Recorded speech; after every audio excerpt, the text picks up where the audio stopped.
In 1958, Dr. Ethel Percy Andrus, a retired educator, founded AARP.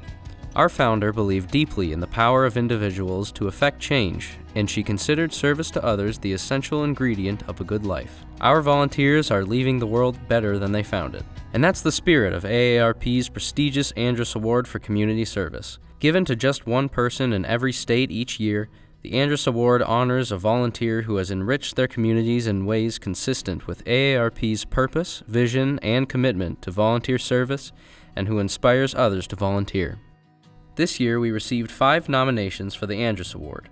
Let's recognize each of the nominees and those who took the time to make the nominations. Bruce Danizer of Fargo, nominated by Laura Albrecht, Volunteer Coordinator for Sanford Fargo Hospice. Bruce Danizer brings decades of life experience to his work photographing patients in their final days as a volunteer for Sanford Fargo Hospice. Available at a moment's notice, Bruce travels to homes and hospital rooms to meet people nearing their final days of life. He captures those last moments in the black and white photos he takes of the patient and their loved ones holding hands. According to nominator Laura Albrecht, Bruce meets our patients and their loved ones where they are in their lives and journeys. She says he brings his kind and gentle nature to each experience, putting the hospice patients and their families at ease with his kindness and the respect he shows from the moment he enters their space, creating photos that become beloved keepsakes for grieving families. Laura goes on to say that Bruce's work impacts everyone who has been in the room with him or has seen his photos. His work is life-changing, she says. In a world where hurry up and go seems to be the norm, Bruce's photos remind you to pause and remember. Karen Lee of Fargo, nominated by Jade Nelson, Volunteer Supervisor of Fargo, VA. According to her nominator, Jade Nelson, Karen Lee lives her life in service to others. The two met at the Veterans Administration, where Karen has volunteered more than 100 hours since she began last February. She's a breath of fresh air at the VA, Jade says, serving hot coffee and warm smiles to veterans and caregivers. She also delivers nutritious meals to homebound individuals over the age of 60 3 times each week through Valley Senior Services' Meals on Wheels program, and she guides the residents of her age 55-plus apartment complex in exercises that strengthen and enrich their bodies and minds. Karen's zest and passion for helping others is inspiring. Her nominator says she not only spends a great deal of her week volunteering, but she radiates joy and compassion while doing it. It's hard to be around Karen and not leave in a better mood. She makes people feel appreciated and spends her days lifting others up. By showing how fulfilling volunteering can be, Karen enriches her community and makes those who know her want to do better and be better. Eden Mangustu of Bismarck, nominated by Jasmine Yoder of CHI Health at Home and Hospice. Eden has been a dedicated volunteer with CHI Health at Home and Hospice since 2015, continuing her volunteer work even during her own cancer treatment. According to Eden's nominator, Yasmin Yoder, Eden said the work gave her joy and encouragement and reason to move forward during that personally challenging time. Eden computes the hospice program's volunteer hours each month and assists with the bereavement mailings sent monthly to our bereaved family members. Jasmine says background roles like Eden's are a vital piece of the organization's operations and important to acknowledge. Eden deserves this recognition due to her humble, beautiful spirit and always being willing to help where needed. Eden provides a beautiful example of how to live, Jasmine says. Eden's attitude remains positive no matter what life throws at her. By helping others see that beauty, she makes a difference to everyone the hospice program touches. Daryl Schneibel of Bismarck, nominated by Andrea Engel of Benedictine Living Community, Bismarck. Daryl Schneibel began regularly serving the Benedictine Living Community of Bismarck in 2017 after his mother became a long-term resident. According to nominator Andrea Engel, Daryl's presence in the community greatly enhances its mission. Each time he enters our doors, he exemplifies our Benedictine core values of hospitality, respect, justice, and stewardship. He does this in so many ways, including the kind and caring way he greets everyone, the respect and patience he shows our more challenging residents, and his commitment to being present each Sunday. In addition to his regular volunteer duties as an usher and greeter in the chapel, Daryl provides the transportation to retired clergy, shares his garden bounty with the campus, and helps with seasonal decorations. His commitment continued even during his wife's difficult battle with cancer last year, when he often called to inquire how the chapel services went and how the residents were doing. Daryl's attentiveness to residents' needs is amazing, according to Engel, and current op, Benedictine Bismarck's executive director, says that Daryl makes every one of us a better person. We commend all these nominees for the volunteerism they provide in their communities. You are an inspiration, and we're grateful for your efforts. And now, we are pleased to announce this year's recipient. The recipient of the 2024 Andrus Award for Community Service is Marlene Batterberry of West Fargo. A panel of past Andrus Award recipients and AARP North Dakota volunteer leaders selected Marlene for her commitment and years of volunteer service. Marlene was nominated by her friend and fellow AARP volunteer, Tom Seymour, who expressed his admiration for Marlene's longtime efforts to raise awareness of fraud.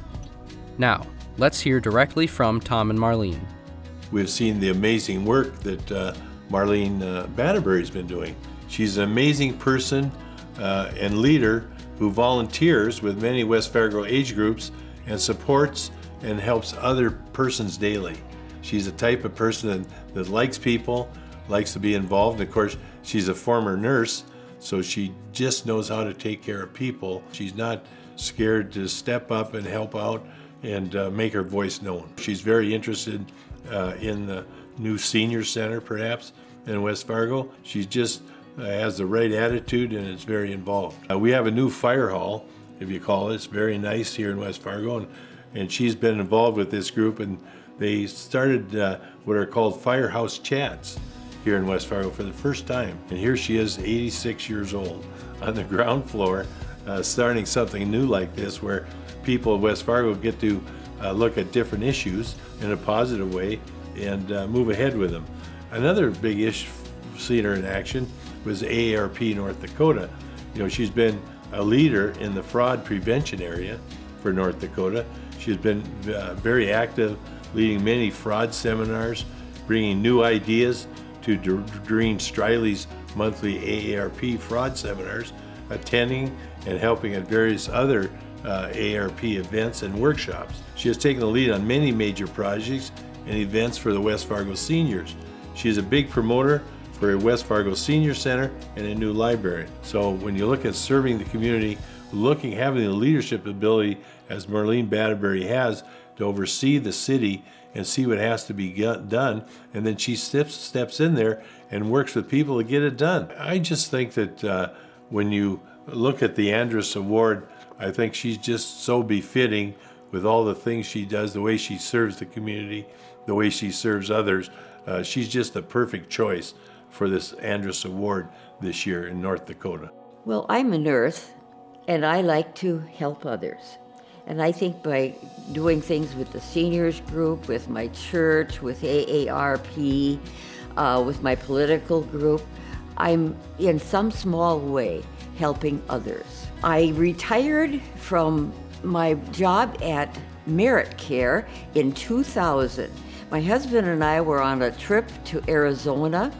I got a call from the director of AARP North Dakota, and she asked me if I would be interested in being on the board of AARP. And I thought, well, gee, that sounds interesting. It's a variety of things that I do with AARP. There are things like being at booths, and we have booths with written materials that from AARP. We hand them out. Right now, I'm a part of the group that does presentations for AARP. And we do presentations such as those about fraud. We do healthy issues. We do home fit issues. I like to talk about fraud because many people are unaware of the things that are going on in this world regarding fraud. I think it's important to inform people about fraud because we can maybe help them to avoid being a victim of fraud. Many people like to talk about their experiences that they have had, either on the telephone, or they've been defrauded of some of their money, or they've been involved with a romantic situation, and the person that they were involved with has tried to take money from them. I think my reason for being active in the community is just a social need. I think everybody, when they've reached my age of 86, they need to be social in some way. And this is my way of doing it. It was very much of a shock to be nominated for the award. I did not know about it at all. And then to find out that I was the one chosen to receive the award was a greater surprise. But my goodness, it was such a kind thing for this person to do. But I was just very, very thankful to get the award. On behalf of the AARP North Dakota Executive Council, the AARP staff, and the more than 83,000 members of AARP in North Dakota, our warmest congratulations to Marlene. Thank you, Marlene, for all you do and all you have done to serve and enhance the lives of your fellow North Dakotans.